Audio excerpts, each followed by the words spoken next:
Elastic फट जाएगा लेकिन ये कभी नहीं फटेगा। ओरिजिनल इजी बिजी है भाभी, जिंदगी भर लूज भी नहीं होगा, गारंटी है। अच्छा वसीम भाई, आप ये बताओ कि 5 फुट की पतली बच्ची है, उसके लिए कितना कपड़ा लगेगा? पटियाला सिलवारी है ना? हाँ। 5 मीटर तो लगेगा ही लगेगा, लेकिन आप सेफ्टी के लिए 5.25 मीटर ले लीजिए। 5.25 का कितना होगा? 360 के करीब लगेगा। पूजा, शाम तक ये ड्रेस रेडी कर देना, वो मैडम की शादी वादी में पहन के जाने वाली है, ठीक है? जी ठीक है। हाँ। पर असलम भैया, वो मुझे जरा 1-8 घंटे के लिए बाहर जाना था, हुआ? हाँ हुआ ना, लेकिन जा कर रही हो? वो ना राशन कार्ड बनवाना था। हाँ हुआ। ये राशन कार्ड भी बड़ा मचमच वाला मामला होता है, लेकिन जल्दी आना। हाँ जी ठीक है।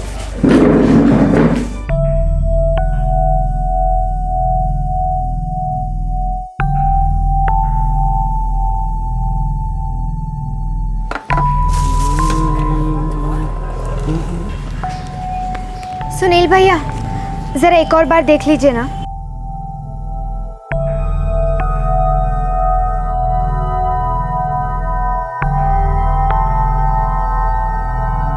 नहीं पूजा, ये नहीं चलेगा।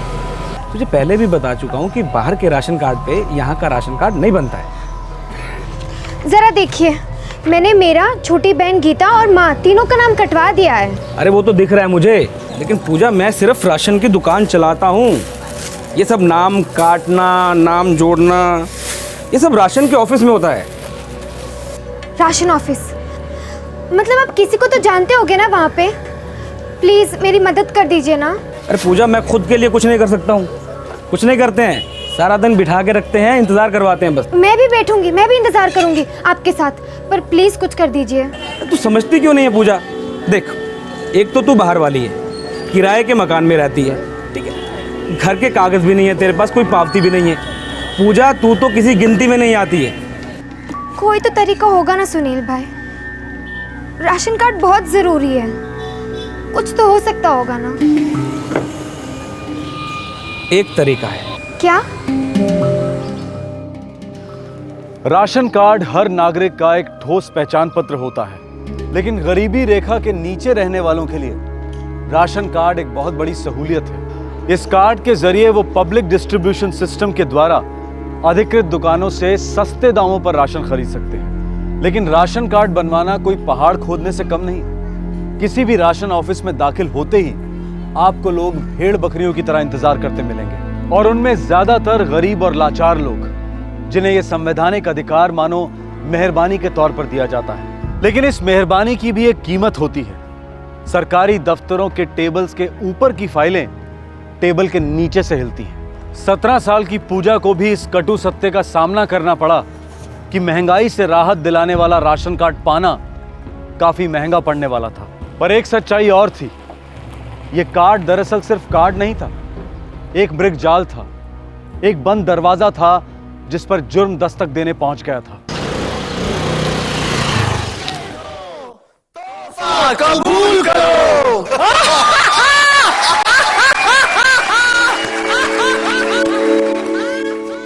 अरे गण्या, संडे मतलब पूरा दिन भ्या भ्या टीवी देखने का क्या?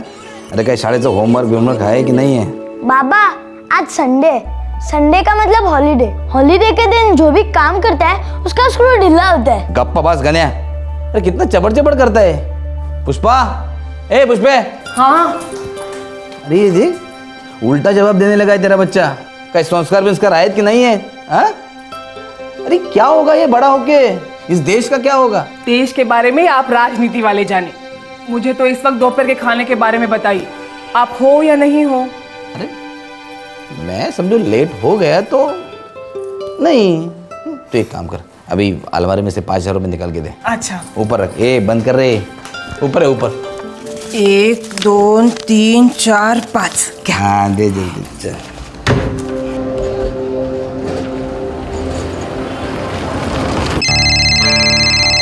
हाँ हेलो, हाँ बोलो, कहाँ हो तुम? ठीक है, तुम 11:30 बजे तक पहुंचो, मैं रास्ते में हूँ।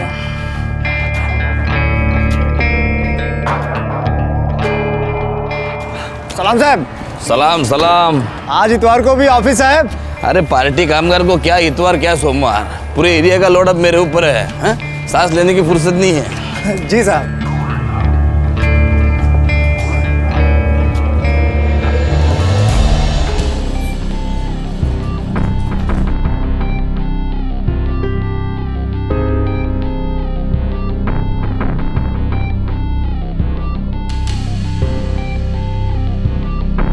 मंगेश कदम एक बड़ी राजनीतिक पार्टी का एक्टिव कार्यकर्ता था और स्थानीय राशन एसोसिएशन का चेयरमैन भी। उस इतवार को जब सभी अपने घर पर सुस्ता रहे थे, मंगेश कदम के ऑफिस बिल्डिंग के सारे ऑफिसेज भी बंद थे। उसी वक्त वो अपने ऑफिस आया था कुछ जरूरी काम से।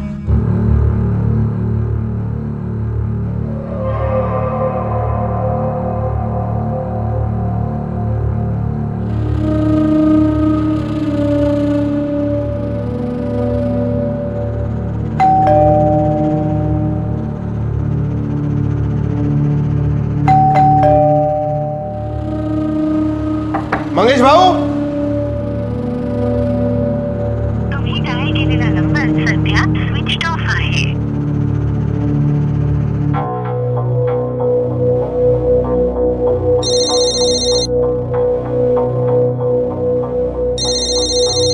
हेलो, कौन बोल रहा है? नमस्कार वहिनी, गिरीश बोलतोय। कदम साहेब पक्का ऑफिस में ही है ना? बोल के तो ऐसा ही गए थे। कितने बजे निकले थे घर से? यही कोई 10:30 बजे के आसपास। क्यों, बात क्या है? कुछ नहीं वहिनी, वो उनकी गाड़ी नीचे पार्क है और मैं उनके ऑफिस के बाहर खड़ा हूँ। ताला लगा है क्या? वहीं आसपास कहीं गए होंगे। नहीं वहिनी, ताला तो नहीं लगा है, लेकिन फोन नहीं उठा रहे। अरे गिरीश, वो अंदर ही होंगे। तुम आवाज लगाओ ना उनको। जी देखता हूँ। मंगेश बाबू,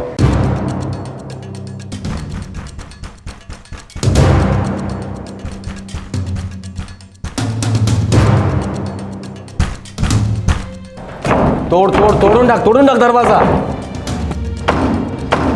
तोड रे।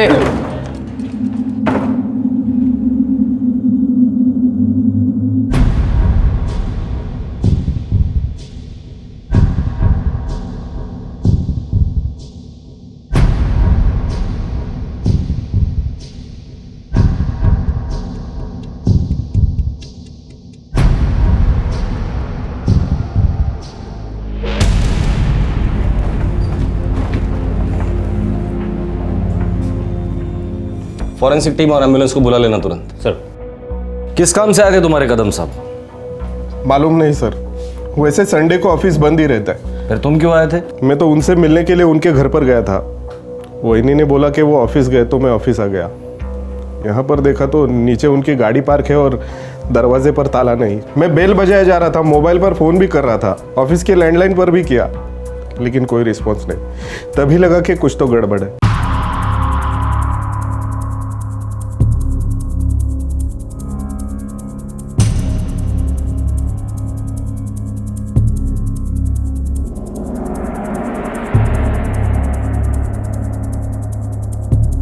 ऑफिस नीट चेक करा, अजून काय सापडतं का बघ। सर, उसका सेलफोन गायब है सर। कपड़े चेक किए? हाँ सर, बटुआ बिखरा हुआ है। लूट तो हुई है सर, बटुआ में पैसा नहीं है, बस कुछ कागजात है। कोई अंदर का ही हो सकता है, क्योंकि दरवाजे पर फोर्स एंट्री के कोई निशान नहीं है। सर, अंदर का है या नहीं ये तो नहीं कह सकते, पर हाँ पहचान वाला जरूर होगा, क्योंकि उन लोगों ने मिस्टर कदम के साथ बैठकर शराब पी है। साहब, 10:30 से 11:15 के बीच में एंट्री ली थी मंगेश साहब ने।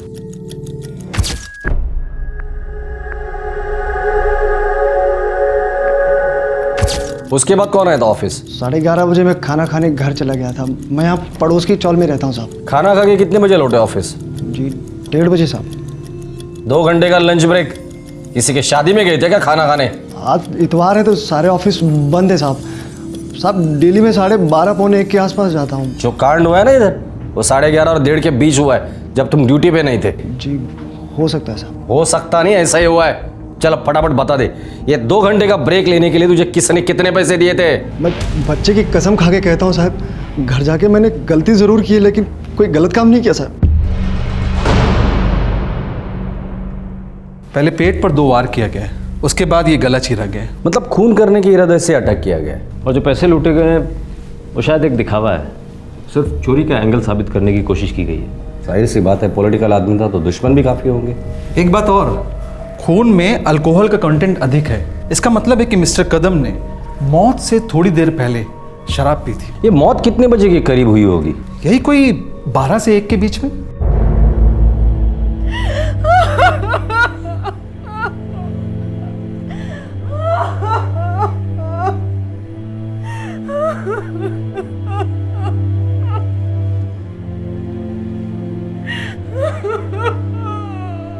पुष्पा जी,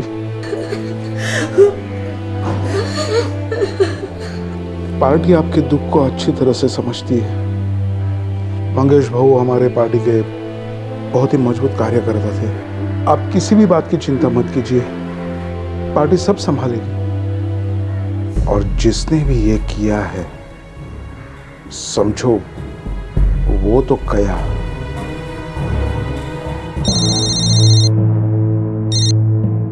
हेलो, इंस्पेक्टर नामदेव, भूपतराव बोलते हैं। नमस्कार सर। मंगेश हमारे पार्टी का दहिसर क्षेत्र का बहुत लाडला था। उसके खूनी को जितना जल्द पकड़ लो उतना ही अच्छा है। साहब वो जो भी था, हमारी तो ड्यूटी है। मैं आपको यकीन दिलाता हूं कि कातिल को जल्द से जल्द हम पकड़ लेंगे। यही उम्मीद है पुलिस से। जय हिंद। सर, मैंने पता कर लिया सर। कत्ल की सुबह मंगेश कदम ने अपनी पत्नी से 5,000 रुपये लिए थे। वो गायब है। उसके साथ मोबाइल, हाथ की घड़ी, गले में सोने की चेन और अंगूठी भी गायब है। ऑफिस में बैठ के जहां शराब पी रहे थे वहां 3 ग्लासेस थे। मतलब पहले शराब बही, फिर खून बहा। काफ़ी शराब सर, वो भी संडे के दिन। इसका मतलब दुश्मन दोस्त के भेस में आया सर। ये सेलफोन के रिकॉर्ड्स आ गए? सर वो कल तक आ जाएंगे। अच्छा कामत, वो शराब की बोतल लेकर आना। इसके बैच नंबर से दुकान ट्रेस करो, पता लगाओ कि इस दुकान से बोतल खरीदी गई है। शायद वहीं से कुछ सुराग मिल जाए हमें।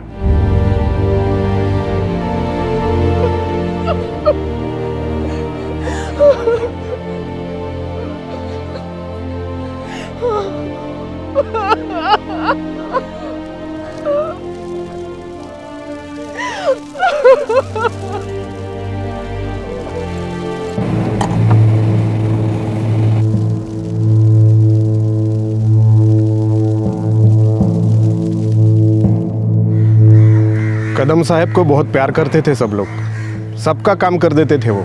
कोई क्या दुश्मनी निकलेगा सर। अगर तुम चाहते हो कि तुम्हारे कदम साहब का हत्यारा जल्द से जल्द पकड़ा जाए तो सबसे पहले नेता वाली भाषा बंद कर और इंसान वाली भाषा में बात कर। किसी के साथ दुश्मनी थी? सच में सर, कदम साहब तो दहिसर के गली गली में फेमस थे। बहुत सारे लोगों का भला किया है उन्होंने। अरे किसी एक का बहुत बुरा किया था, नहीं तो इतने बेरहमी से कोई मारता नहीं उन्हें। पता नहीं सर कौन हो सकता है इतना बेरहम। कदम साहब तो एकदम कंटिन्यू काम पर काम में लगे रहते थे। बहुत जिम्मेदारी थी। अपने एरिया के राशन संगठन के चेयरमैन भी थे। पूरे पीडीएस सिस्टम को मस्त चलाते थे। साहब बड़े अच्छे इंसान थे मंगेश भाऊ। ये मंगेश भाऊ के एसोसिएशन के नीचे रेशन की कितनी दुकानें थी?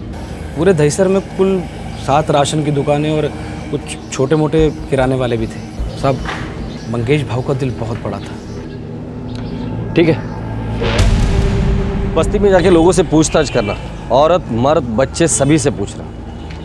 इस आदमी का दिल बहुत बड़ा था, एक बार तो गलत धड़का ही होगा।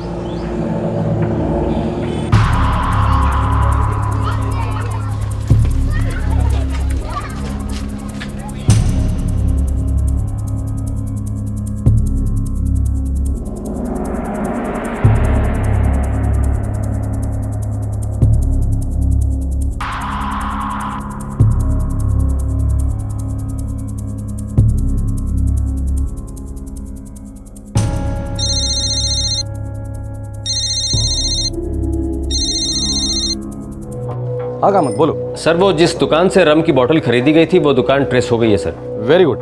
कहाँ गई दुकान? सर दहिसर में। ये बोतल तुम्हारे दुकान से खरीदी गई थी, जो तुम्हारे ही नेता मंगेश भाऊ के डेड बॉडी के पास हमें मिली थी। वहाँ और कोई बोतल नहीं मिली थी। मतलब ऑफिस में वो शराब नहीं रखते थे। हमें यकीन है ये बोतल संडे को खरीदी गई थी। कोई आइडिया किसने खरीदा था? मैं रजिस्टर चेक करके आपको बताता हूँ। पूरा खंबा आराम का ना सर। शनिवार को 16 बोतलें बेची हैं इस ब्रांड की और संडे को एक ही बोतल बेची है सर। दामत ये वही बोतल और लेके गया था, याद है? सर संडे का मतलब इतना ज़्यादा रश होता है दुकान पर कि किसी को याद रखना बहुत मुश्किल है। जरा दिमाग पर जोर डालो और याद करने की कोशिश करो। तो कुछ याद आ जाए तो मुझे फ़ोन करके बता देना। Yes sir. नहीं सर, सुपारी तो बिल्कुल नहीं निकली थी। पॉलिटिकल आदमी, वो भी दहीसर का। सुपारी निकलने से पहले हम सब खबरी लोग उसे सूंघ लेते सब। कातिलों ने कदम के साथ बैठकर शराब पी। दोस्त थे शायद। पॉलिटिक्स में कौन दोस्त और कौन दुश्मन? कदम भाऊ दहीसर के हर बात में बहुत फेमस थे। जो भी मिल जाता साथ में बैठ के 2 पैक लगा लेते थे, मतलब कि दारू के फुल शौकीन। और क्या क्या शौक पालता था तुम्हारा ये कदम? वो भी ताज़ा माल का। लेकिन हमने जितनी इंक्वायरी की उसमें लौंडीबाजी के बारे में किसी ने नहीं कहा। साहब अभी सेठ चिली की तरह अपने ही डाल पे कौन कुलाड़ी मारेगा? पॉलिटिक्स का मामला है ना साहब, किसी को कोई लफड़ा नहीं मानता। मैंने भी सुना था हवा में उड़ती हुई खबर, किसी लड़की के साथ में चक्कर था साहब। ये बात तो हमने भी सुनी थी सलीम। इसके आगे मालूम नहीं, मतलब कि बात हवे में है साहब। बात को हवा से जमीन पे लेके आ। चल निकल, अभी चलता हूँ साहब। सेलफोन के रिकॉर्ड्स आ गए? आधे घंटे में टेबल पे होंगे। लेकिन सर सेलफोन अभी भी स्विच ऑफ आ रहा है, लोकेशन ट्रेस नहीं हो पा रही है। मुझे लगता है इन्होंने सेलफोन तोड़ मोड़ के फेंक दिया होगा। एक राजनीतिक पक्ष का उभरता हुआ कार्यकर्ता मारा गया था। अपने इलाके में उसका बहुत नाम था, हर कोई उसके बारे में अच्छे शब्द ही बोल रहा था। वो गरीबों की मदद के लिए मशहूर था, पर फिर भी बेरहमी से उसका कत्ल कर दिया गया। अब सवाल यह था कि इस मर्डर के पीछे मकसद क्या था? कौन था यह हत्यारा या फिर हत्यारे? अब तक पुलिस को कोई ब्रेक थ्रू नहीं मिला था। इंतजार था मंगेश कदम के सेलफोन रिकॉर्ड्स का। सर मंगेश कदम के सेल रिकॉर्ड्स आ गए हैं। सर मंगेश कदम को 10:45 पे कॉल आया था। हाँ हेलो, हाँ बोलो, कहाँ हो तुम?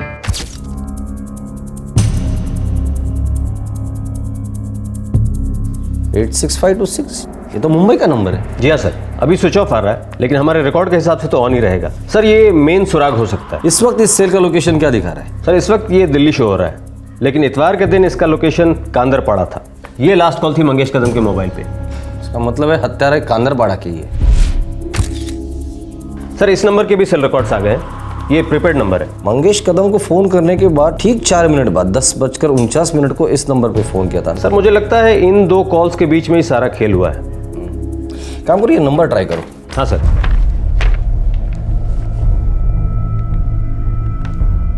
हेलो, कौन बोल रहा है? भाई फोन आपने किया है, आप बोलो कौन बोल रहे हो? मैं दहीसर पुलिस स्टेशन से PSI कामत बोल रहा हूँ।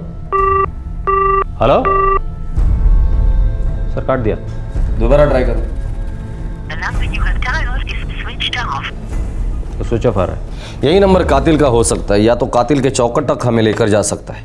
इस नंबर को ट्रैकिंग पे डाल दो, मुझे इस नंबर की एग्जैक्ट लोकेशन चाहिए। असलम, असलम, हाँ असलम यार, पुलिस का फोन था। बोला था ना तुम्हें कि मोबाइल में से सिम कार्ड निकाल दो, लेकिन नहीं। अभी निकालता हूँ, रुक। नंगा होने के बाद कच्चा ढूंढने से क्या फायदा? अगर पुलिस को पता चल गया ना, वो मंगेश भाव का फोन बेचने बोला तो वो तो बेचा ना।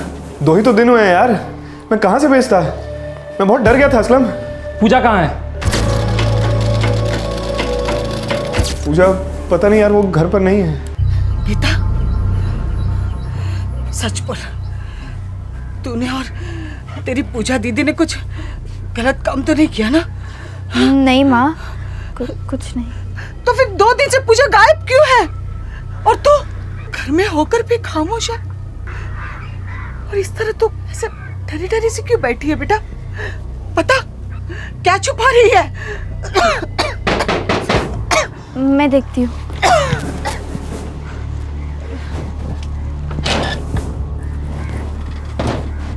गीता तेरी दीदी कहाँ है?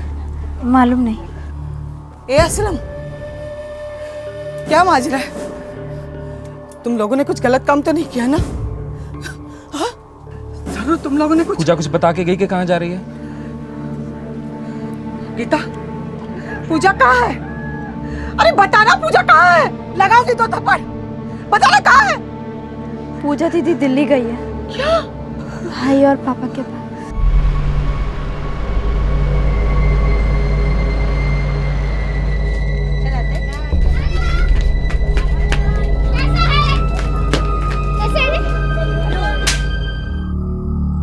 क्यों ऐसा किया तूने पूजा? हाँ, क्यों ऐसा किया तूने?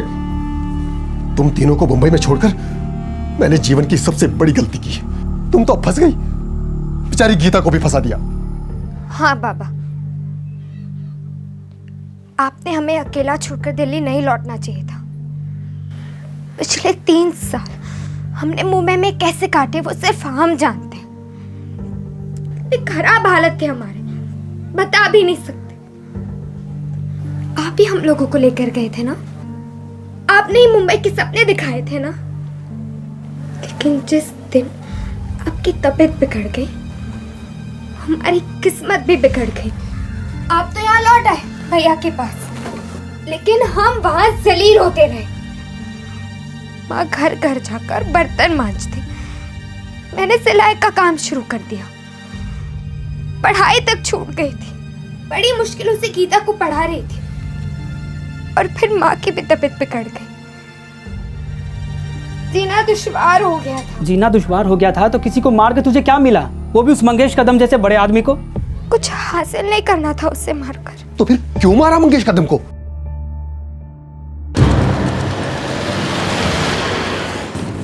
किसी वसीम लतीफ का सेल था सर।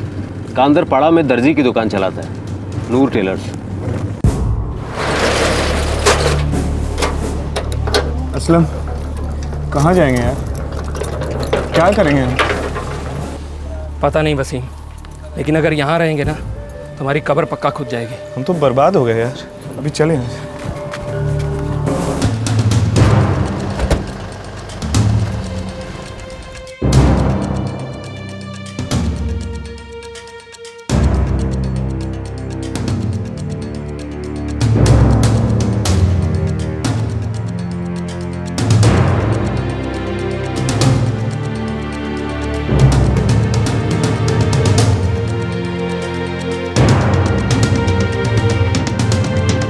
दोनों क्यों भाग रहे हैं? यही होंगे, पकड़।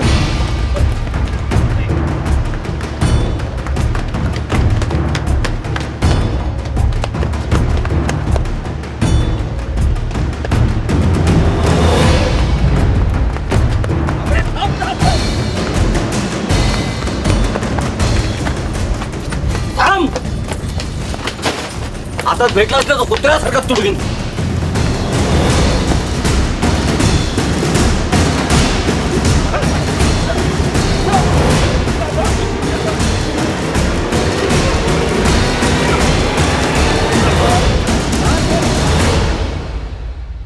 यकीन कीजिए साहब, हम लोग बेगुनाह हैं। बेगुनाह हो तो हमें देखकर भागे क्यों? ओलंपिक पे हिस्सा ले रहे हो क्या? हमारी मंगेश भाऊ के साथ ना तो कोई निजी दुश्मनी थी और ना ही कोई मतलब और ना ही कोई फायदा साहब। 5,000 रुपया कैश, मोबाइल, चेन, अंगूठी गायब है और कहते हो कोई फायदा नहीं था। सर वो मोबाइल, पैसा, चेन सब सामने पड़ा हुआ था तो हमने उठा लिया। लेकिन साहब हम लोगों ने जो कुछ भी किया वो सिर्फ पूजा के लिए किया है। पूजा? अब ये पूजा कौन है?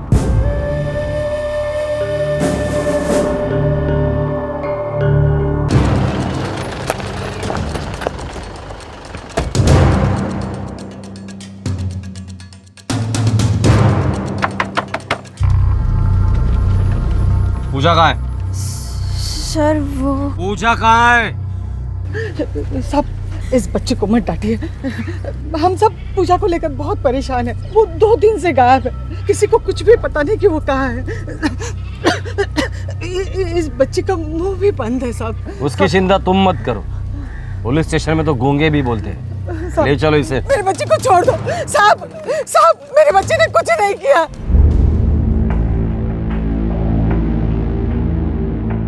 ये दोनों बता रहे हैं कि इन्होंने मंगेश कदम को पूजा के कहने पर मार डाला। क्या ये सच बोल रहे गीता? बेटा इन्हें बता दे कि क्या हुआ। साहब पूजा हमारे यहाँ पिछले 2 साल से सिलाई का काम कर रही थी। कारीगरी में अच्छा हाथ है उसका। वो लड़की हीरा है साहब, दिल की एकदम साफ, मेहनती, अपने परिवार की देखभाल कर रही है, इसको पढ़ा रही है साहब। अच्छा, तो ये हीरा अचानक से खंजर कैसे बन गया? ऐसी क्या नौबत आ गई थी कि मंगेश कदम को जान से मारना पड़ा? क्या रिश्ता है मंगेश कदम और पूजा के बीच? पूजा बहुत इज्जतदार लड़की है साहब। क्या हुआ? असलम दवाई का डब्बा लेके आ जल्दी। क्या करती है पूजा? मुंह में ले इसको, मुंह में ले। ध्यान कहाँ रहता है तुम्हारा पूजा? 2-3 दिन से देख रहा हूँ तुम्हें, कोई ना कोई गलती किए जा रही हो। अरे कोई तकलीफ है तो बताओ ना हमें। क्या दिक्कत क्या है? इधर दे, इधर दे। दबा के रख इसे। भाई मानती हो ना हमें? सर नीचे करके रखेगी तो मुसीबत हवा नहीं हो जाएगी और बढ़ेगी। बता क्या दिक्कत है? पूजा रो क्यों रही हो? पूजा रोने धोने से कुछ नहीं होगा। कोई दिक्कत है, कोई परेशानी तो बताओ हमें। वो मुझे नया राशन कार्ड बनवाना था। तू गई तो थी उस महेश बनिया की दुकान पे, वो तेरी मदद करने वाला था ना? उसने मेरी मदद नहीं की। उसने क्या किया उसने? प्लीज मेरी मदद कर दीजिए ना। तू समझती क्यों नहीं है पूजा? देख, एक तो तू बाहर वाली है, किराए के मकान में रहती है, घर के कागज भी नहीं है तेरे पास, कोई पावती भी नहीं है। पूजा तू तो किसी गिनती में नहीं आती है। कोई तो तरीका होगा ना सुनील भाई, राशन कार्ड बहुत जरूरी है, कुछ तो हो सकता होगा ना। एक तरीका है। क्या? तू ना मंगेश भाऊ से मिल। वो कौन है? इंडियन नेशनल पार्टी के बहुत बड़े आदमी हैं। इधर दहीसर का जो ये है ना राशन एसोसिएशन, उसके चेयरमैन भी हैं। उनका एक फ़ोन जाएगा और तेरा राशन कार्ड तेरे हाथ में होगा। सच में? हाँ। मैं कहाँ और कैसे मिल सकती हूँ मंगेश भाव को? मैडम एंट्री कर जाइए।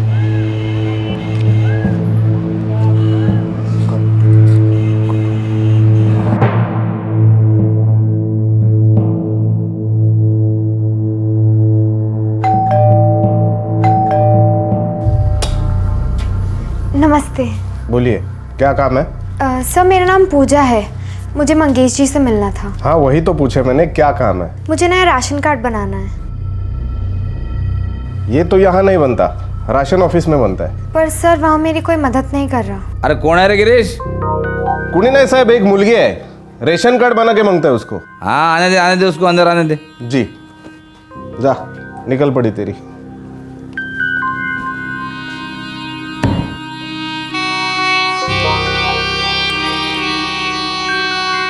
मुंबई में कितने साल से हो? सर 3 साल। कल आके अपना राशन कार्ड लेके जाना। Okay sir, thank you. 6 महीने से रोज फोन करता है, दिन में कई बार।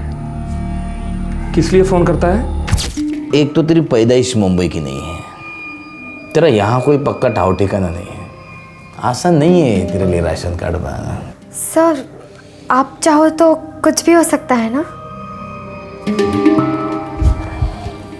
मैं चाहूँ तो कुछ भी हो सकता है। हा? प्यार करना है तेरे को, अभी हो सकता है। बकवास कर। ये नाटक नहीं।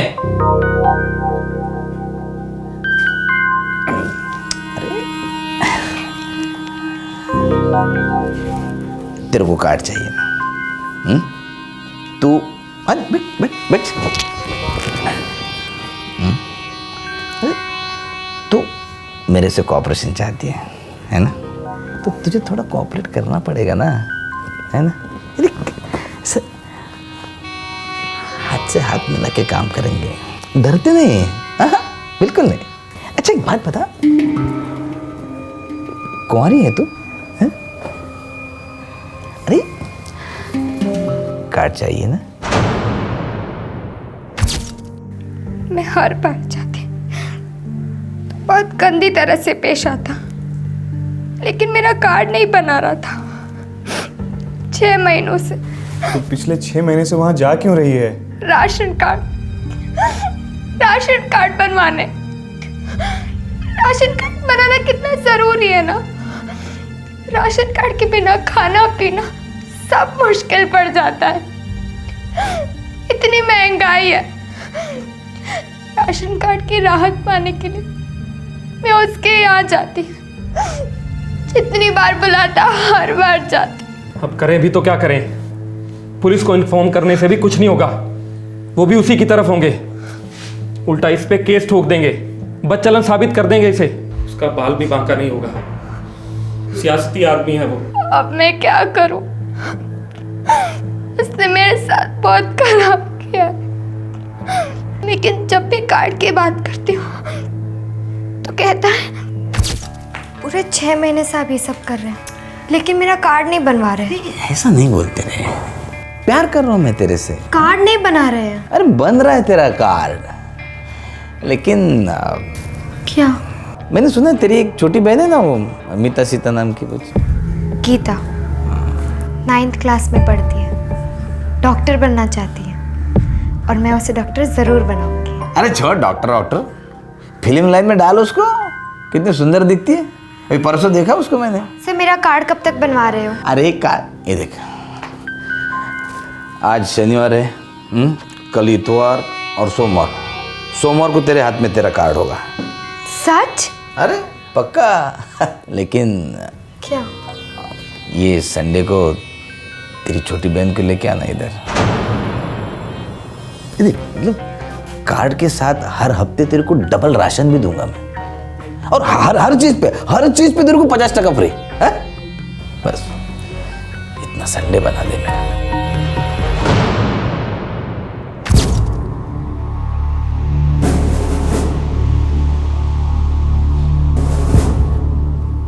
पूजा दीदी जाती भी तो किसके पास?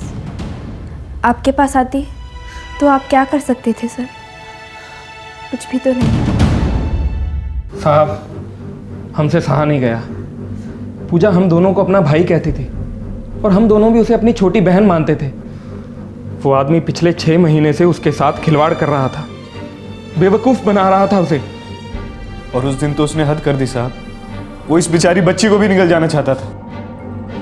बस साहब हमने ठान लिया कि इस साले को सबक सिखा के रहेंगे। और सबक सिखाना जरूरी था साहब। हाँ हेलो मंगेश जी, मैं पूजा। हाँ बोलो, कहाँ हो तुम? मैं बस गीता को लेकर पहुंच रही हूँ। ठीक है, तुम 11:30 बजे तक पहुंचो, मैं रास्ते में हूँ।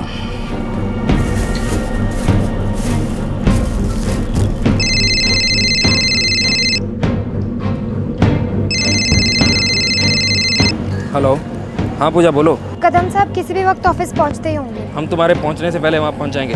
हम भी बस पहुंच ही रहे हैं।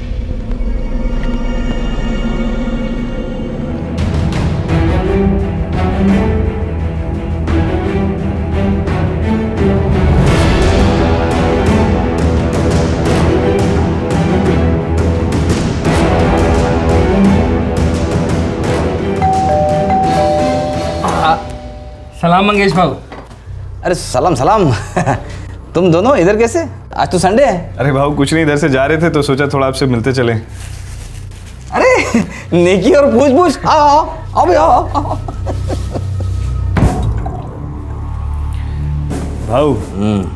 भाऊ आप जैसा अगर नेता हो तो मतलब पूरे मुल्क की शक्ल ही बदल जाए। अरे मुल्क की बात नहीं है बाबा, अपन अपने दहीसर में खुश है। छोटा मोटा काम करो और खुशी से रहो। अरे मंगेश भाऊ, आप जो करते हैं वो छोटा मोटा नहीं है। भले सामने वाला आदमी खुल के बोल ना पाए, लेकिन आप तो मतलब छाप छोड़ जाते हो भाऊ। मेरे को है ना मज़ा आता है लोगों के काम करने में। जिंदगी में कभी एक छोटा मोटा काम कर दो उनके लिए। अरे जिंदगी भर अपने पार्टी से बंधे रहते हो। पार्टी के साथ भी और आपके साथ भी, बस आपके ही होके रह जाते हैं। अरे मैं देखता हूँ।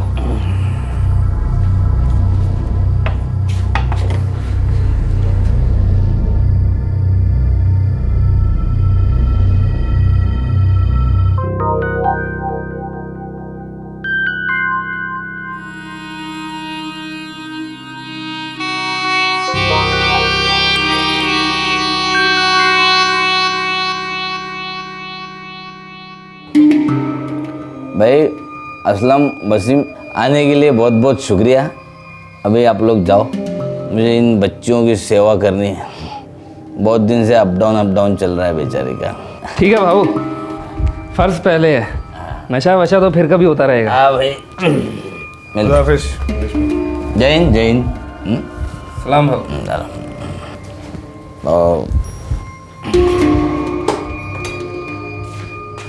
दरवाजा बंद कर।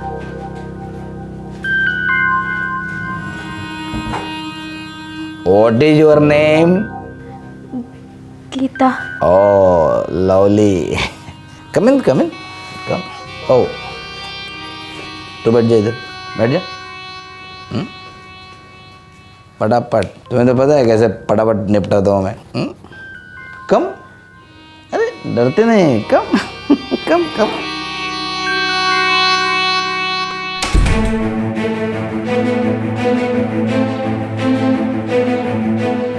वो गीतू को अंदर लेकर गए।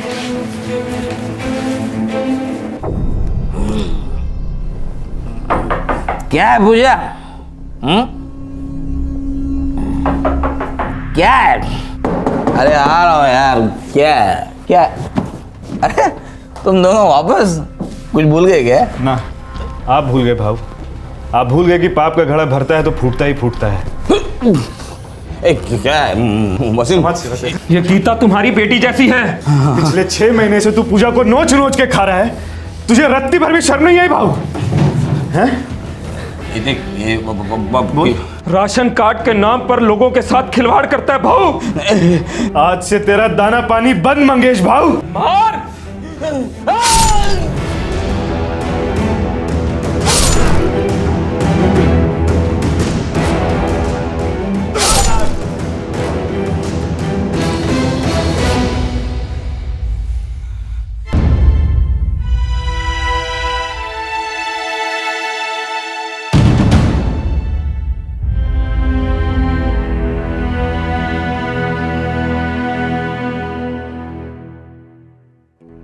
हम दोनों को उस वक्त ऐसा लगा कि हम बिल्कुल ठीक कर रहे हैं, लेकिन डर भी बहुत लग रहा था साहब। हम लोगों ने एक आदमी की जान ली थी, लेकिन हम लोग क्रिमिनल नहीं है सर, कारीगर हैं। इसीलिए शराब लेकर गए, उसके साथ बैठकर पी और नशे में जो हुआ सो हो गया। निकाल दी भड़ास। देखो मंगेश कदम ने जो कुछ भी किया वो गलत ही था, पर तुम दोनों ने जो किया वो भी गलत है। कानून तोड़ने की सजा तो अदालत देती है और गुनाह की सजा ऊपर वाला। और तुम दोनों ना ही अदालत हो ना ही ऊपर वाले।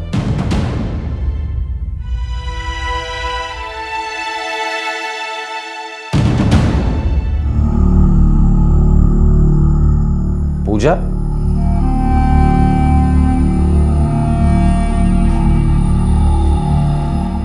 तुम पूजा ही हो ना? सर, दरअसल असली गुनहगार तो मैं हूँ।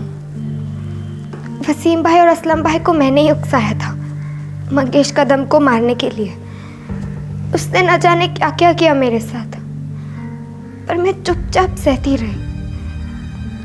लेकिन मैं अपनी छोटी बहन गीता पर कोई आँच नहीं आने देना चाहती थी। उसने अगर गीता की मांग नहीं की होती तो मैं बार बार जाती, इस्तेमाल होती रहती, राशन कार्ड मिलने तक।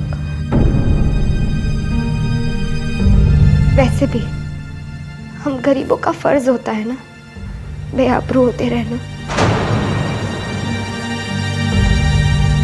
हमारे आज के एपिसोड की दूसरी कहानी।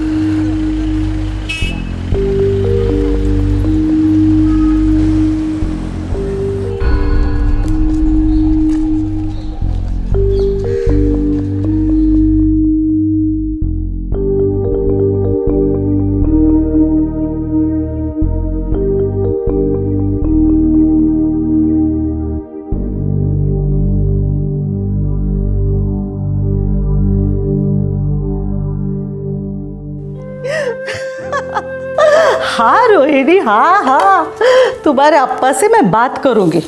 प्रॉमिस नहीं करती हूँ, ट्राई करूंगी। हाँ, उनको मनाना थोड़ा मुश्किल है। पूछोगी तो ना बोलेंगे अम्मा। तुम तो एक काम करो, अप्पा को पकड़कर 1 महीने के लिए यहाँ ले आओ।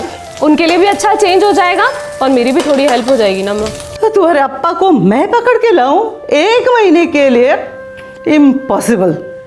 तुम्हें पता है ना, अप्पा के लिए बैंक ऑलवेज फर्स्ट। ओफो, अप्पा और उनका बैंक। पर तुम तो आ रही हो ना। देखो मेरे लिए और मेरी फ्लैटमेट प्रतिमा के लिए बहुत हेल्प हो जाएगी माँ।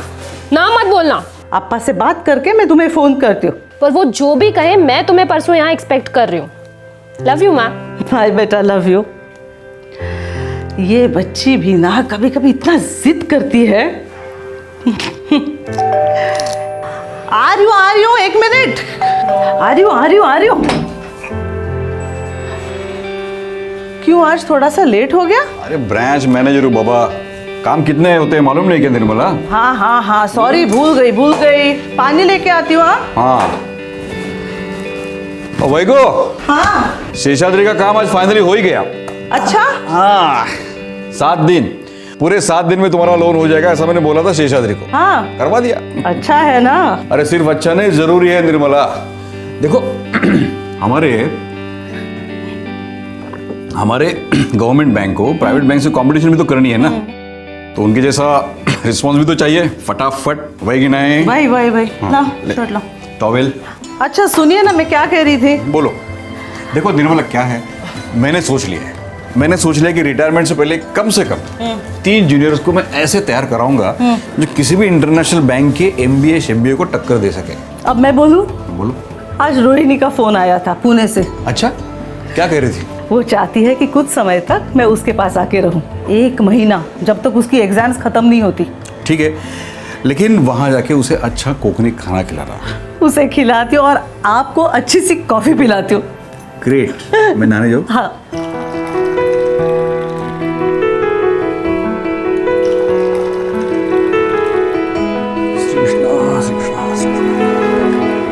निर्मला, तुम कल सुबह ही पुणे चले जाओ ना।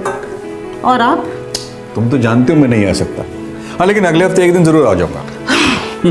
रहने दीजिए, मुझे पता है आप नहीं आएंगे। बैंक का कोई अर्जेंट काम जरूर निकल आएगा, देखिए आप। अरे काम नहीं होगा तो क्यों नहीं आऊंगा मैं। सुनो, तुम रोहिणी को पूरा सपोर्ट देना। हाँ। बेचारी बहुत टेंशन में होगी, है ना? और आजकल बच्चे स्ट्रेस भी तो बहुत लेते हैं। आप कम लेते हैं क्या? छोड़िए। देखो निर्मला, मैं कल सुबह की तुम्हारी बस की टिकट बुक करवाता हूँ ऑनलाइन। यहाँ से? हाँ, अरे आजकल सब कुछ तो ऑनलाइन होता है। तुम क्यों नहीं सीख ली थी कंप्यूटर? मैं क्या करूँगी ये सब सीख के? 1 महीना मुझसे दूर रहोगी, कम से कम पुणे से ऑनलाइन रोमांस तो करोगी। रोमांस? देख, मैं इतना भी बुरा नहीं हूँ यार। हाँ?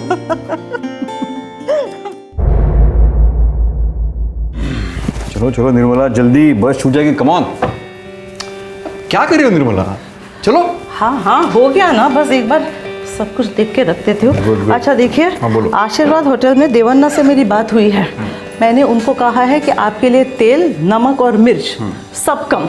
कहीं दोस्ती में आपने उनको ब्लैकमेल किया और एक भी पकौड़ा खाया ना, तो मुझसे बुरा कोई नहीं होगा। अरे नहीं मेरी माँ, तुम बिल्कुल बेफिक्र रहो ना।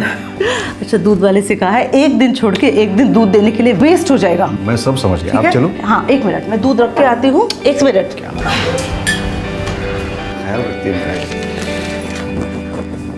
अच्छा, अरे ये आपकी दवाइयों की लिस्ट। हाँ, इसमें डोज लिखा है, याद से ले लेना। एक काम करो, हाँ।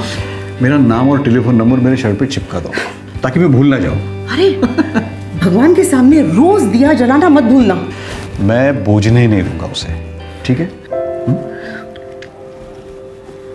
ये क्या कर रही हो निर्मला तुम? सेंटिमेंटल। कम ऑन, पुणे ही तो जा रही हो, और वो भी 1 महीने के लिए। चले? चलिए।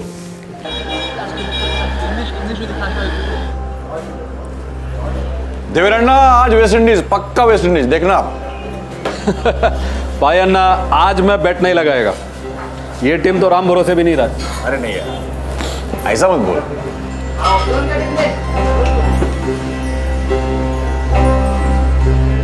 देवेंद्र अन्ना बुलाया? हाँ वेंकटेश, अपना पायानो को क्या खिला रहा है? सर, तेंदुली और काजू की सब्जी, कैरी की चटनी और मंगलूर का स्पेशल प्रेसिडेंट दाल। बात है यार, देवेंद्र ने तो अपने गांव का लगता है। हाँ, अपने गांव से। जात भाई है। कौन से गांव से है तू? वामनजूर। वामनजूर?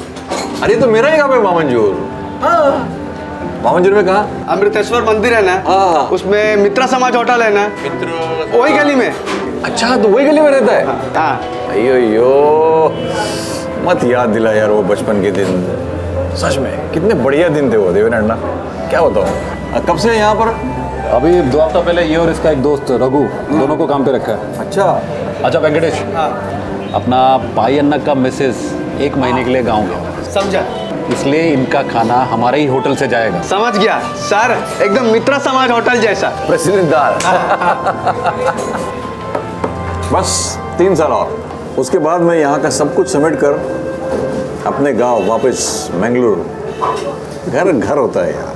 आप सरकारी सर्विस वालों का भी चांदी है, चांदी। अच्छा, gratuity fund, maturity fund, retirement, हर महीने पेंशन। हम छोटे बिजनेस वाले तो एक हफ्ते से आगे का भी सोच नहीं सकते। वो सच है, लेकिन दिल तो तुम्हारा भी करता होगा ना अन्ना। वो गांव के हरे भरे खेत, वो मंदिर में बजती हुई घंटियां और वो फिल्टर कॉफी का स्वाद। गांव गांव होता है, घर घर होता है। किसी बड़े शहर का इत्र गांव में बीते बचपन की खुशबू पर हावी नहीं हो सकता।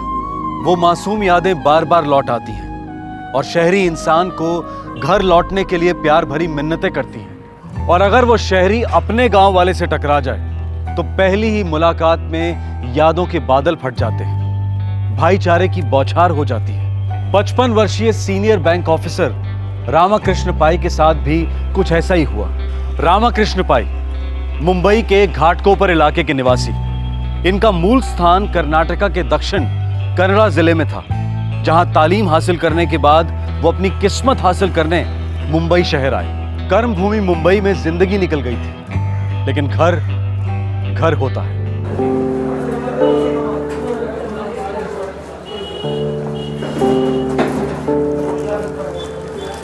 पाया ना, ये रघु वेंकटेश का जोड़ीदार। अच्छा, दोनों एक ही गांव से हैं। देवेंद्र, आजकल अपने गांव के बहुत सारे लोग मुंबई में आ गए हैं ना, इसलिए मुंबई में ऐसा अकेला फील नहीं होता है।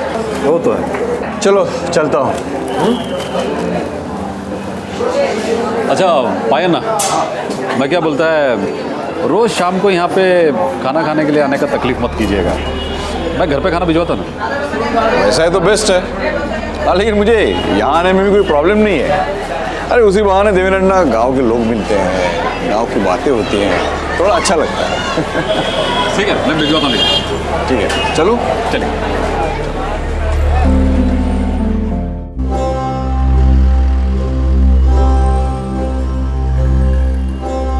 गांव से आने वाले हर अजनबी में रामाकृष्ण पाए कुछ अपनापन खोजते, उसके जरिए अपनी यादों को ताजा करते।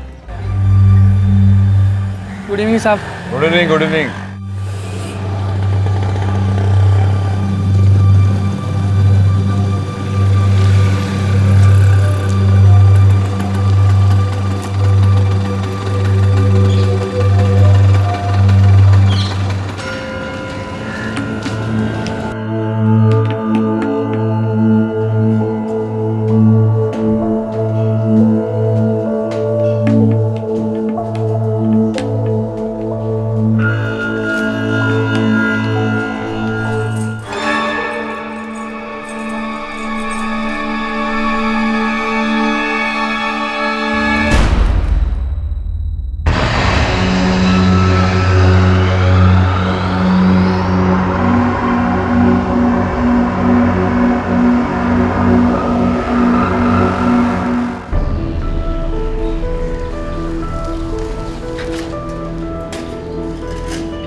पायन्ना,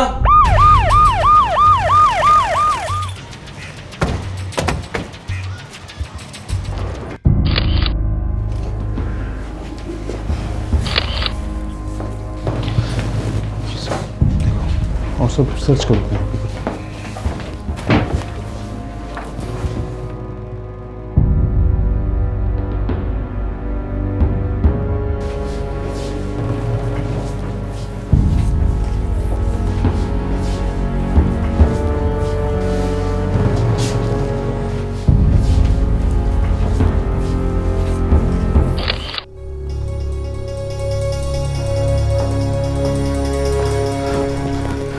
इंस्पेक्टर साहब, मेरा डिलीवरी बॉय खाना लेकर आया था, देखता क्या पाई अन्ना की लाश।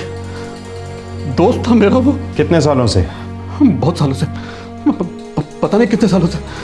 तब वो नेशनल पीपल बैंक में नया नया ज्वाइन हुआ था। अभी तो वो सीनियर मैनेजर के लेवल पर था।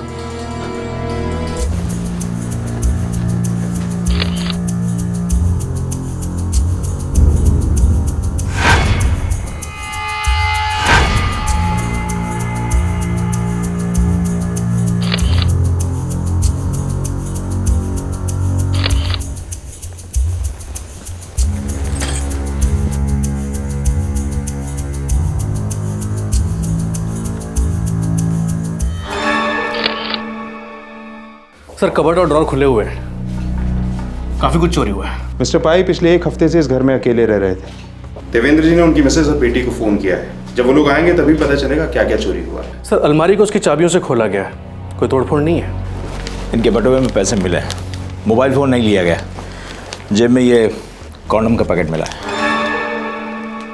ये चाबियाँ, नाइफ। ये तो कोई रसोई में काम करने वाली छुरी रखती है। जी। इस पर के फिंगरप्रिंट चाहिए मुझे। मिल जाएंगे, बस थोड़ा टाइम लगेगा। गला बहुत ही ज़्यादा ताकत लगाकर काटा गया है क्योंकि अंदर की सारी पाइप्स रप्चर है और ब्लीडिंग बहुत ज़्यादा हुई है। अपने ही घर के ड्राइंग रूम में मारे गए मिस्टर पाई। इनके ऑफिस का बैग इनके पास ही पड़ा था। मौत कब हुई होगी डॉक्टर? दोपहर करीब 2:30 से 3 के बीच में। सर शनिवार था, बैंक में हाफ डे होता है। और घर में घुसते ही आक्रमण हुआ मिस्टर पाई पर। और सर घर की चाबियां इनकी लाश के पास मिली है, जहाँ पे इनका बैग भी था, और घर में जबरदस्ती घुसने भी कोई निशान नहीं है। इसका मतलब है कि खूनी अच्छी तरह से जानता था मिस्टर पाई को, जो पहले से घर में मौजूद था, या फिर दरवाजे पर उनका इंतजार कर रहा था। और सर मिस्टर पाई की शर्ट पॉकेट से कॉन्डम का पैकेट भी मिला है। और इनकी बीवी 1 महीने के लिए पूना गई।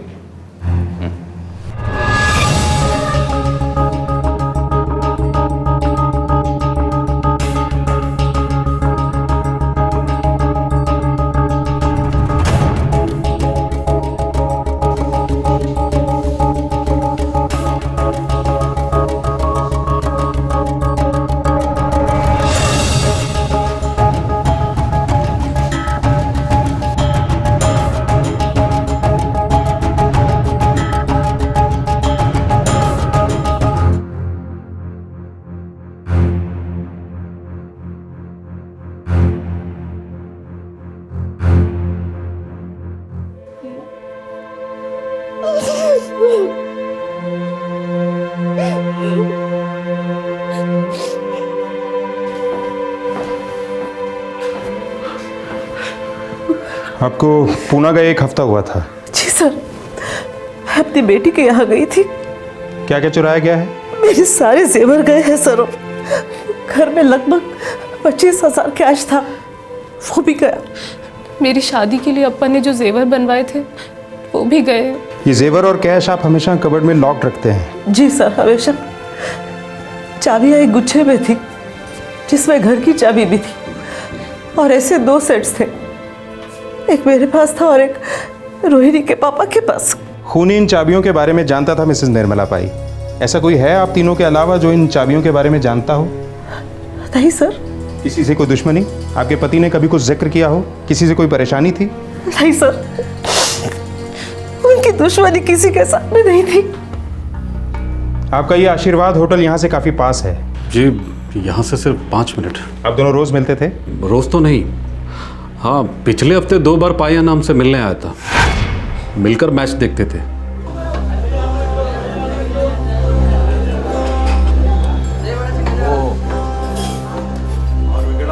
मैं अपने हाथ से बनाया है।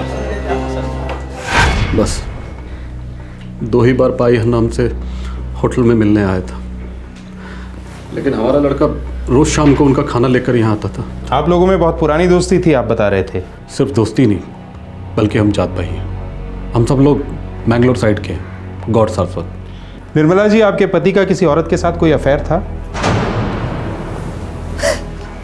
इंस्पेक्टर साहब, मेरे पति बहुत अच्छे आदमी थे। अफेयर सिर्फ बुरे लोगों के नहीं होते हैं मिसेस पाई। नहीं इंस्पेक्टर साहब, ये आप क्या कह रहे हैं? हमारा पाई अन्ना तो पूजा पाठ करने वाला एकदम सीधा साधा आदमी था। हमको तो ऐसा सुनकर ही अजीब सा लगता है। उनके शर्ट की जेब से हमें एक कॉन्डम का पैकेट बरामद हुआ है। हाँ? माँ,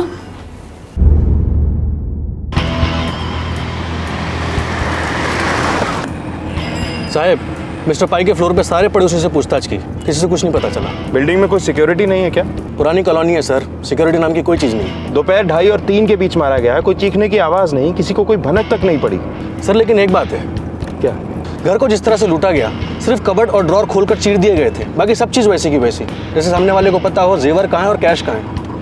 और ये भी पता हो कि लॉकर्स की चाबियां कहाँ हैं।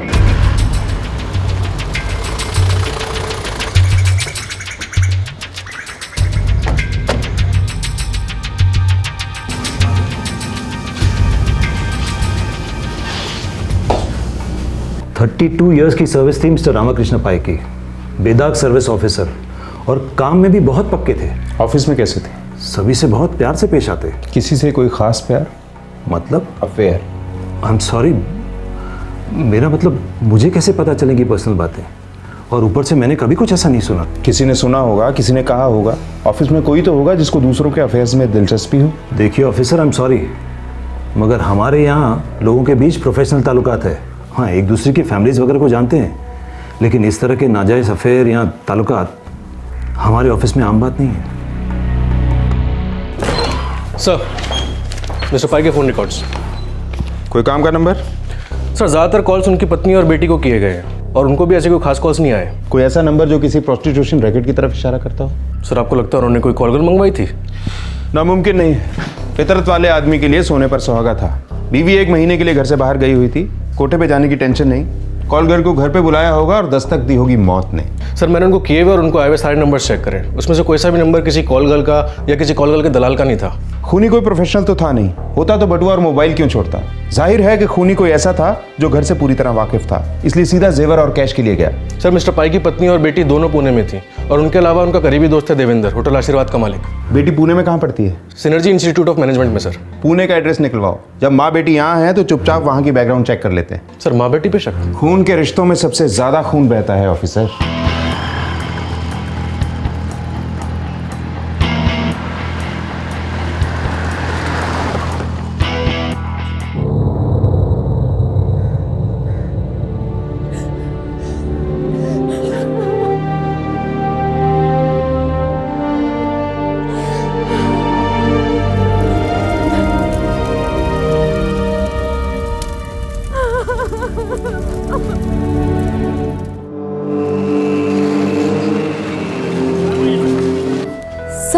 पिछले पूरे हफ्ते रोहिणी यहीं थी, घर के ही अंदर। पूरा टाइम घर के अंदर? हमारे एग्जाम्स चल रहे हैं और हमारे लिए एक एक मिनट बहुत कीमती होता है, इसलिए बाकी कामों के लिए हम अपनी मम्मियों को बुला लेते हैं। रोहिणी की मम्मी भी यहाँ आई हुई थी? जी सर। पूरा हफ्ता, 7 दिन? 17 दिसंबर को भी शनिवार का दिन था? यस सर, वो दोनों यहीं पे थे। शाम के 4:30 बज रहे थे जब देवेंद्र अंकल का कॉल आया था मुंबई से।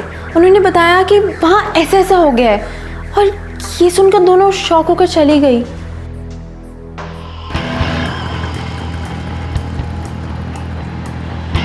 रोहिणी, मिसेस पाई और देवेंद्र तीनों के फोन रिकॉर्ड्स मंगवाओ। Yes sir. चेताले, एक बात समझ में नहीं आ रही। क्या सर? मिस्टर पाई की जेब में मिले कॉन्डम के पैकेट ने हमें इस केस को प्रोस्टिट्यूशन और अफेयर्स के एंगल पर सोचने के लिए मजबूर कर दिया। Right sir. कहीं हमें गुमराह करने के लिए कोई चाल तो नहीं? हो सकता है खूनी ने किसी खास मकसद से मिस्टर पाई की जेब में वो कॉन्डम का पैकेट डाला हो। ये केस काफी पेचीदा हो गया था। एक सीनियर बैंक ऑफिसर की अपने ही घर में निर्दयी हत्या की गई थी। पूरी संभावना थी कि खूनी कोई करीबी जान पहचान वाला था, लेकिन ना तो कोई ठोस सुराग मिले थे और ना ही सबूतों का नामो निशान था। सर कोई प्रोग्रेस चेताले?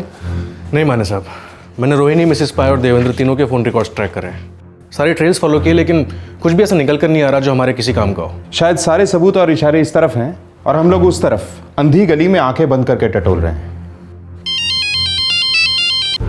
बोला गायकवाड़ साहब? माने साहब, वो फिंगरप्रिंट्स आ चुके हैं। पर्स पर और ऑफिस बैग पर जो फिंगरप्रिंट्स मिले हैं वो मिस्टर रामाकृष्ण पई के फिंगरप्रिंट से मैच कर गए हैं। और दूसरे? कॉन्डम पैकेट पर, चाबियों पर और कबर्ड पर एक फिंगरप्रिंट सेट है और छुरे पर दूसरा सेट। कपड़ों पर से फिंगरप्रिंट्स उठाना मुमकिन नहीं है, बदन से पॉसिबल है, खासकर अगर हैंड टू हैंड झड़प हुई हो या कांटेक्ट हो। ये प्रिंट हमने मिस्टर पई के बदन से लिए है। क्या कहते हैं? ये वाले कॉन्डम चाबियों और कबोर्ड से मैच कर रहे हैं, लेकिन छुरे पर दूसरा सेट है। मतलब 2 हथियार इन्वॉल्व थे? जी। मतलब मिस्टर पाई की जेब में कॉन्डम का पैकेट हम पुलिस वालों को गुमराह करने के लिए डाला गया था। हाँ जी। मतलब औरत का कोई एंगल नहीं है, नो अफेयर नो प्रोस्टिट्यूट। मेरी टीम को किसी भी औरत के होने की कोई निशानी नहीं मिली है। नॉर्मली कुछ ना कुछ तो मिल ही जाता है, एक बाल, नेल पॉलिश, कुछ ना कुछ, लेकिन ऐसा कुछ नहीं मिला है। हथियार दोनों मर्द थे। मतलब चाबियों से अलमारी खोली, कैश और जेवर लूटे गए, उसके बाद चाबियां लाश के पास फेंक दी गई। सर ये कोई प्रोफेशनल किलर्स भी तो हो सकते हैं? नहीं, प्रोफेशनल हत्यारे सिर्फ हत्या करते हैं। वैसे भी उन्हें पता कैसे लगता कि घर में कितना माल है और कहाँ रखा गया है? यानी कि ये किसी ऐसे आदमी का काम था जो पहले से ही उस घर में कई बार जा चुका था और मिस्टर पाई ने उसको पूरे भरोसे के साथ घर में आने दिया और फिर उसने हमला किया। मेरी राय में ये वार ऑन द स्पॉट हुआ है। जान लेने के मकसद से होता तो हथियारा चॉपर या तलवार लेकर आता, आमतौर पर जैसे होता है। रसोई का चाकू नहीं। पेशेवर हत्यारे इसका इस्तेमाल कभी नहीं करते। जी हाँ, ये हमारी किचन का चाकू है। मिसेस पाई, हमने आपके हस्बैंड पे शक किया कि उनका किसी से अफेयर वफेयर था। मैं नहीं मानती इस बात को। अब हम भी नहीं मानते मैम, क्योंकि उनकी जेब में कॉन्डम का पैकेट हमें गुमराह करने के लिए और शायद उन्हें बदनाम करने के लिए जानबूझकर उनकी जेब में रखा गया था। मेरे अप्पा माँ से बहुत प्यार करते थे और बहुत अच्छे इंसान थे। अप्पा कभी ऐसा नहीं कर सकते। इतने साल मुंबई में रहने के बाद भी उनको यहाँ की हवा बिल्कुल भी नहीं लगी। हमेशा अपने गांव जाना चाहते थे। रिटायरमेंट के बाद वहीं जाके बसने का हमारा प्लान था। माँ पर बहुत डिपेंड करते थे अप्पा, उनके बीच में कोई सीक्रेट्स नहीं थे। 25 सालों में शायद ही कभी मैं उन्हें अकेला छोड़ के गई हूँ, पर इस बार रोहिणी की एग्जाम्स थी तो मैं पुणे गई।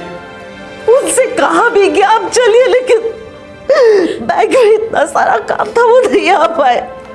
पर अम्मा रोज 2 बार फोन लगाती थी अप्पा को बिना भूले। उन्हें डायबिटीज था, खाने पीने का बड़ा ख्याल रखना पड़ता था। निर्मला जी, कातिल जबरदस्ती आपके घर में नहीं गए थे। वो शायद वहाँ उनका इंतजार कर रहे थे और मिस्टर पाई खुद उनको अपने घर में ले गए थे। घर में घुसते के साथ ही कत्ल हुआ है। हाथापाई की कोई निशान नहीं है। कातिलों ने बड़े आराम से उनसे चाबियां ली और उन्हें मार डाला। ऐसा कौन हो सकता है निर्मला जी?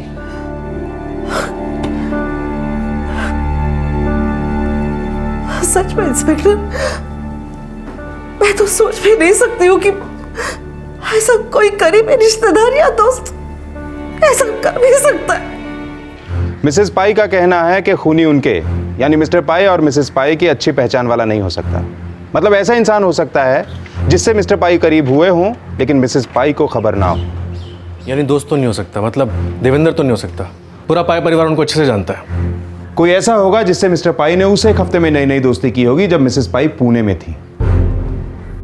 मिस्टर पाई की लाश को सबसे पहली बार किसने देखा था? होटल आशीर्वाद के डिलीवरी बॉय ने सर।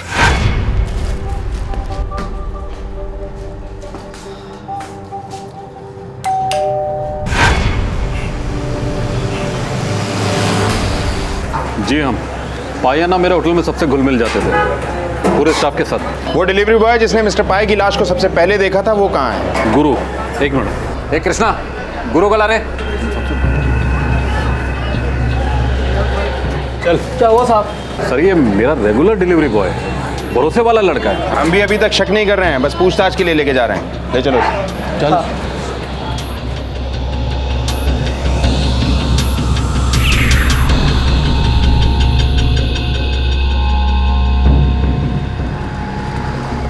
सर सच बोल रहा हूँ, मैं खाना डिलीवर करने गया था वहाँ, माँ कसम सर।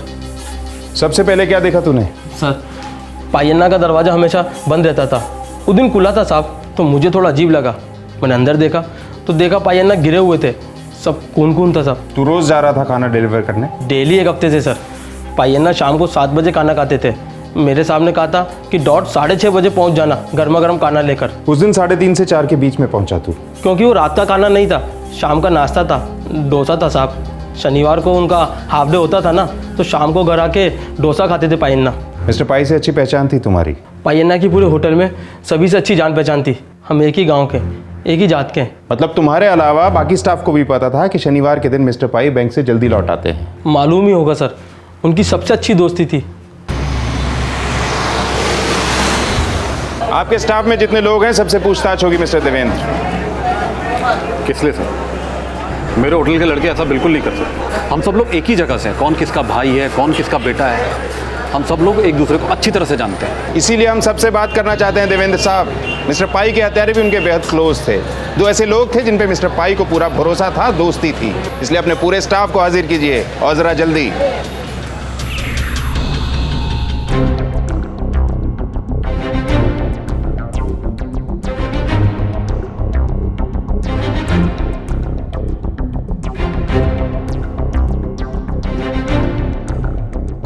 स्टाफ बता रहा था 2 लड़के और थे, नए नए आए थे। वो दोनों यहाँ क्यों नहीं है? वेंकटेश और रघुपति।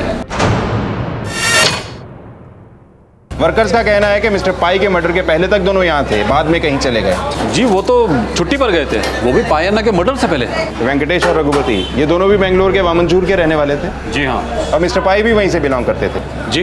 देवेंद्र साहब, इन दोनों के फ़ोन नंबर और एड्रेस मुझे चाहिए। जी अभी देता हूँ। सर दोनों फ़ोन स्विच ऑफ बता रहे हैं। फ़ोन रिकॉर्ड्स मंगवाओ और मर्डर के दिन फ़ोन्स के एग्जैक्ट लोकेशंस पता करो। हो साहब।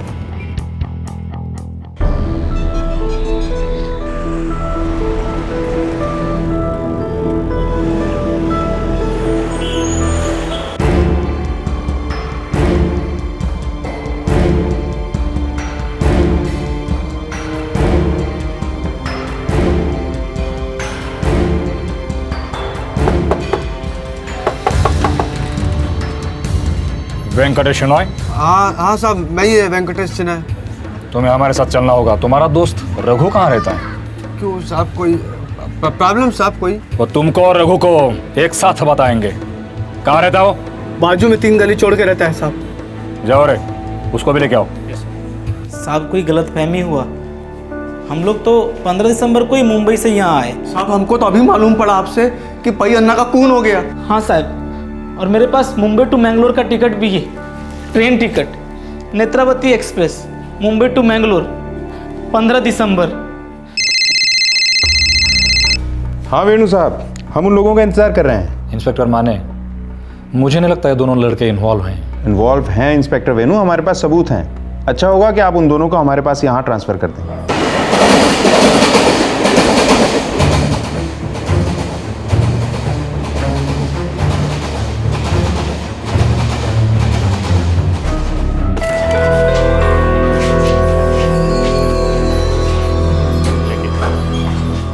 साहब ये गलत है साहब, हम लोगों को जबरदस्ती उठा के लाए। साहब हम तो पई अन्ना का खून करने का सोच भी नहीं सकते। तुम दोनों को छोड़ दूंगा, भरोसा करता हूं तुम पर, लेकिन जाने से पहले अंगूठा लगाकर जाना।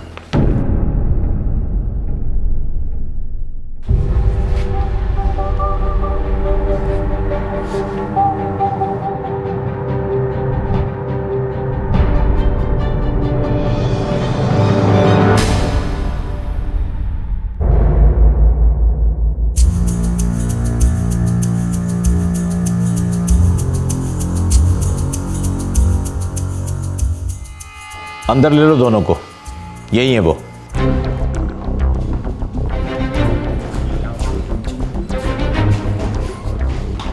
ये रहे तुम दोनों के कॉल रिकॉर्ड्स। 17 दिसंबर को 2 और 3:15 के बीच तुम लोगों के सेल फोन का लोकेशन घाटकोपर में था। घाटकोपर में कहाँ? उसी कॉलोनी में जहां मिस्टर पाई रहते हैं। और उस कॉलोनी में कहाँ? मिस्टर पाई के फ्लैट पर।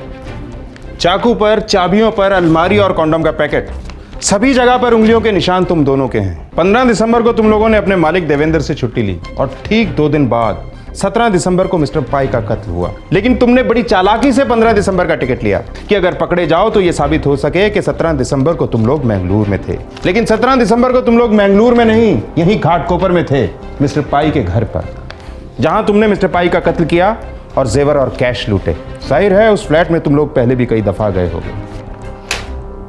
अब सब कुछ मैं तुम्हारे मुंह से सुनना चाहता हूं। एक भी झूठ बोला, एक भी, तो उसी किचन नाइफ से कुरेद दूंगा दोनों को।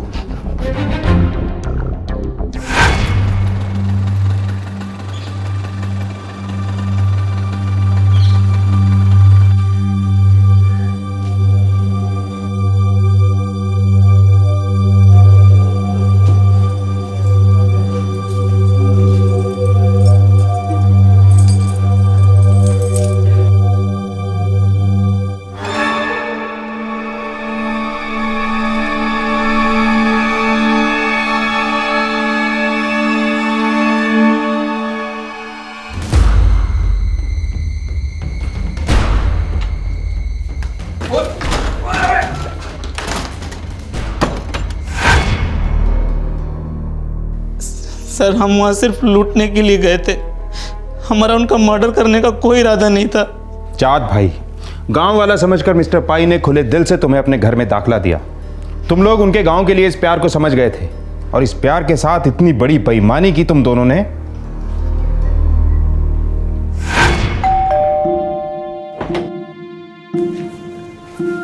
अरे वेंकटेशु भैया नमस्कार हो। हाँ नमस्कार हो। तो अभी अच्छा कोई बात नहीं, मैं तो अभी खाना खा ही रहा था, तू साथ में आ जा, चल साथ में खाना खाते हैं। ना भैया ना। अरे क्या लड़की की तरह शर्माता है, आजा अंदर आजा, खाना तो खाना है, आजा बंद करते। आजा।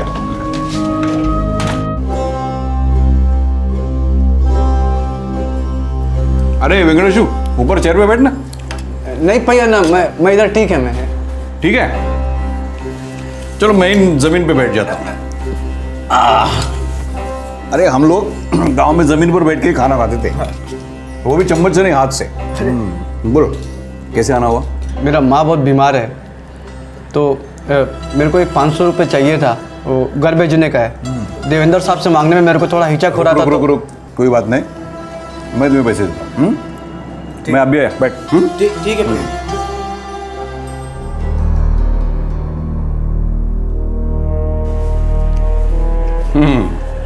हो गया खाना? अच्छा ये तेरे पैसे। अच्छा मैंने ये तुझे पैसे दिए हैं, इसका मतलब ये नहीं कि तुम यहाँ आना बंद करो, ऐसा एहसान मत समझ। मुझे मालूम है तू जल्द लौटाएगा इसे। अरे हम लोग होते ही है खुददार। और हाँ तुम एक काम करना, तुम्हारा दोस्त है ना वो रघु, कल उसे साथ ले आना, हम तीनों मिलकर खाना खाएंगे, गाँव की बातें करेंगे, मजा आएगा। ठीक है भैया ना, कल रघु को लेकर आएगा मैं। अरे क्या बात है वेंकटेशु रघु दोनों, आ जाओ अंदर, आ जाओ, आ जाओ। आना रघु, आजा आजा आजा।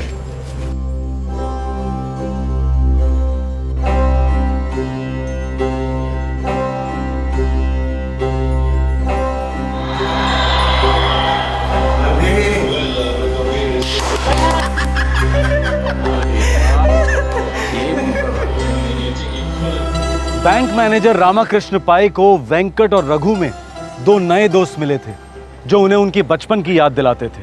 वेंकट और रघु एक रेस्टोरेंट के कर्मचारी थे, लेकिन फिर भी रामाकृष्ण पाई ने कभी अमीर गरीब का भेदभाव नहीं किया। उन्हें तो बस इन दो युवकों से मिलकर अपनापन महसूस होता था, क्योंकि ये दोनों उसी मिट्टी से थे जिस मिट्टी के लिए मिस्टर पाई तरस रहे थे। लेकिन रामाकृष्ण पाई ने कभी सपने में भी नहीं सोचा होगा कि उन्हीं के गांव के, उन्हीं की बिरादरी के ये दो युवक उनसे दोस्ती सिर्फ इसलिए कर रहे थे क्योंकि उन्होंने मिस्टर पाई को लूटने का प्लान बनाया था। 7 दिनों में तुमने उस घर का कोना कोना स्टडी किया, हर चीज के बारे में जानकारी हासिल की और अपने प्लान को अंजाम दिया।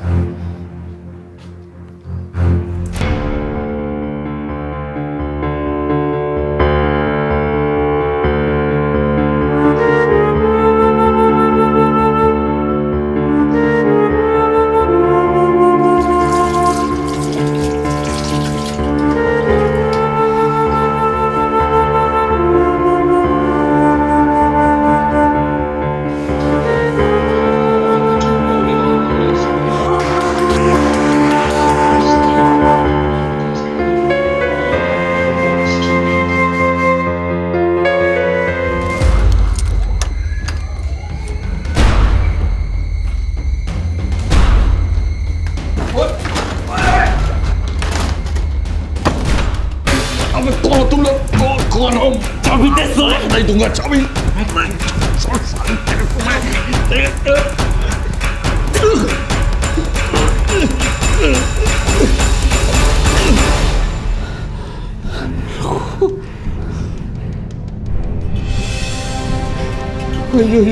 देवा, तुम दोनों। भैया आपको हमारा चेहरा नहीं देखना चाहिए था। अरे पर क्यों ऐसा कर रहे हो?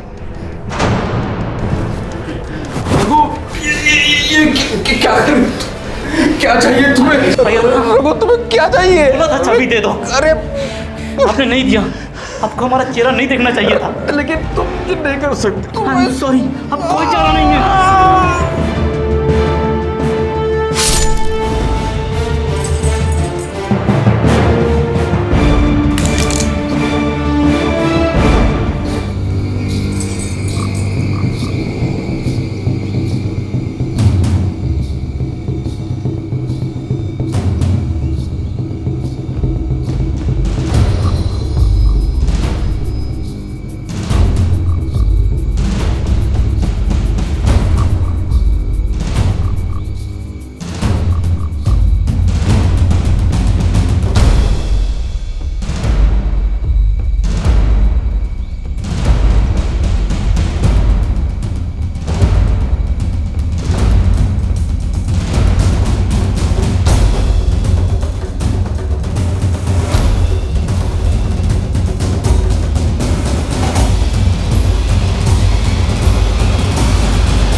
उन्होंने तुमसे तुम्हारे घर वालों के बारे में पूछा होगा, अपने घर के बारे में बताया होगा। जब तुमने पैसे मांगे होंगे उन्होंने तुरंत निकाल के दिए होंगे। उन्हें क्या पता था कि ये सारी दोस्ती, ये सारा भाईचारा एक ढोंग था, एक दिखावा था उनके घर में एंट्री लेने के लिए। शर्म आनी चाहिए तुम लोगों को। ले जाओ इन्हें। चल चल।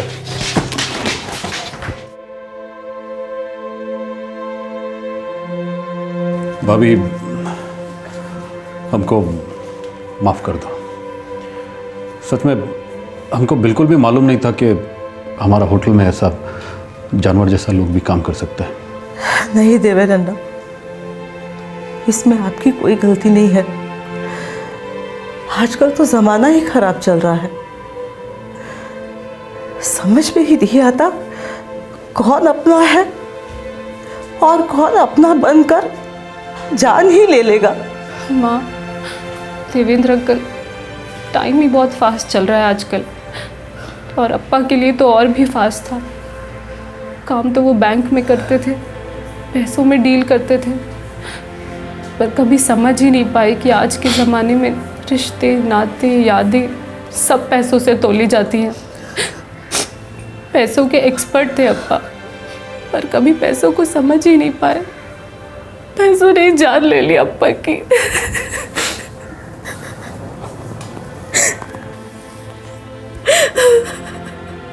परदेश में कोई अपने देश का मिल जाए तो बस एक अनोखा बंधन बनने में चंद लम्हे भी नहीं लगते। अरे वो ब्रिज अब नहीं रहा, और वो सिनेमा हॉल, वहां मॉल खड़ा हो गया है। ओहो, हम लोग तो वहां पर मॉर्निंग शो देखा करते थे। और वो बंसीलाल की पानीपुरी की दुकान, वो तो है ना। चंद लम्हे नहीं लगते और मजबूत रिश्ते बन जाते हैं। लेकिन कभी कभी ये गहरे रिश्ते दस्तक होते हैं एक गहरी साजिश के। हम ये बिल्कुल नहीं कह रहे कि अपने मिट्टी से जुड़े हुए रिश्तों को शक की नजर से देखना चाहिए, लेकिन आज का ये केस हम सब के लिए एक सीख है। सावधान रहिए, अपनी यादों और नॉस्टैल्जिया की वजह से अपने जजमेंट को कमजोर मत पड़ने दीजिए। आप अपने अतीत में जा रहे होंगे, लेकिन सामने वाला शायद वर्तमान का मारा है, जरूरतमंद है, शायद भयंकर लालच पनप रहा है उसके अंदर। लालच और ईर्ष्या, ये हमारे समाज पर लगे दो महाकलंक हैं। मदद के लिए दिया गया हाथ थामकर जिंदगी में कुछ अच्छा करने की बजाय ये जज्बात इंसान को हैवानियत के दलदल में खींचते हैं, जैसा कि हमने आज के केस में देखा। आपसे फिर मुलाकात होगी एक और रियल लाइफ कहानी के साथ, जो हमारे समाज और हमारे अंदर चल रही कश्मकश को दर्शाने वाला एक चमकता आईना है। तब तक अपना ख्याल रखें, सुरक्षित रहें। जय हिंद। इस तरह के और भी एपिसोड देखने के लिए हमारे चैनल को सब्सक्राइब करें और बेल आइकन दबाना ना भूलें।